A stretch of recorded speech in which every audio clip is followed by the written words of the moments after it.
Aloha and welcome back to the channel. Now, initially, my intent with this video was to do an unboxing, a couple quick flights, and then a quick first impression of the Honeycomb Sierra TPM. Now, I've been really excited about this for quite some time. This guy here specifically was something I was looking forward to. I got to play with it at Flight Sim Expo in Providence. I was really looking forward to get my hands on this in my own home. And that is no longer the case. So I ordered it Monday. It arrived today, Friday. Packages were in pristine shape. Both the outer and inner wrappers, just great. Unboxed it, and this is when the quirks kind of started. So the first quirk is something that totally caught me by surprise. I never thought this would have been a thing. The screws on the top. The screws on the top of this guy actually aren't long enough. So I went to mount this guy here,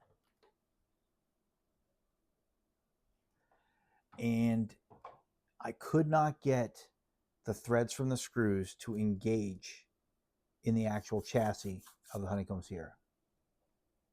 Couldn't get it to engage. It just kept kind of popping off. So I went to my Logitech yoke, which is kind of sitting over there, took longer screws out of the Logitech yoke, and wouldn't you know it, everything worked fine with the screws from Logitech. But the Honeycomb provided screws just didn't get through. They didn't deal with the gap in the plastic. So that was kind of a hiccup. Now, to me, that's not a huge hiccup because I have extra screws. I don't think that's a huge deal, but it is a deal if you intend to mount anything on here. So you might, from the jump, if you're going to go for this thing, get yourself some longer screws. But then I hooked it up, and it doesn't come with any kind of pre-configured software. It's a blank slate. Microsoft will tell you the name of this device is Sierra, and that's where they will stop. It is a blank slate. So I went to Honeycomb's website. Now, they do have a profile for this on the Honeycomb Aeronautical website. Unfortunately, the profile's wrong. So if you download that profile, the mixture is mapped over to the throttle. So when you use this, the throttle responds in Microsoft Flight Simulator, which I found kind of quirky. So I went and remapped the mixture to the actual mixture, and that worked fine. I then made sure everything else was mapped, from the flaps to the parking brake to the landing gear to the nose, to elevator trim, not nose up, nose down, and propeller. And here's where the second quirk came in, and this was a wee bit bigger of a quirk. I could not get throttle mapped.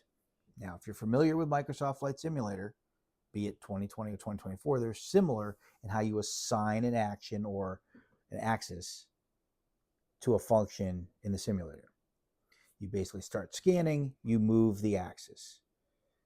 I hit scanning on the throttle axis, nothing. And then I jumped to everything that even said throttle to see if I could make this guy respond. I couldn't do it. I couldn't get a single response in both 2020 and 2024. So there's something wrong internally. This unit is defective and or broken. I doubt it was in shipping because, again, the box just looked perfect. It couldn't have looked any better and gotten my hopes higher than it did. So I just can't fly with it without a throttle. Now, the other quirks on this guy, and there are a few. So the biggest one is also going to be elevator trim. So this isn't a true trim wheel. It's two buttons. And when you move the axis like this, and I'll actually do it with this hand so you can see how much I'm moving, the elevator trim wheel in Microsoft Flight Simulator will barely respond. Up or down, doesn't matter. It will barely move. Now, there is aftermarket software that can deal with that. I can't remember the name of it. I use it downstairs in my Cessna 172 on my trim wheel that I set up. And it basically converts button pushes into an axis and it allows you to get more fluid movement of the wheel. It's more representative of what you're doing here on the screen, and I really do like that. And over here, the flap lever, it just feels cheesy. I hate to say it that way, but it just feels cheesy. The flap lever on the Honeycomb Bravo feels a lot better than this. So even though it's Honeycomb, this is not the same as my Bravo when it comes to certain functions. This, very different than my Bravo. The parking brake. It's a very short throw, maybe a third of an inch.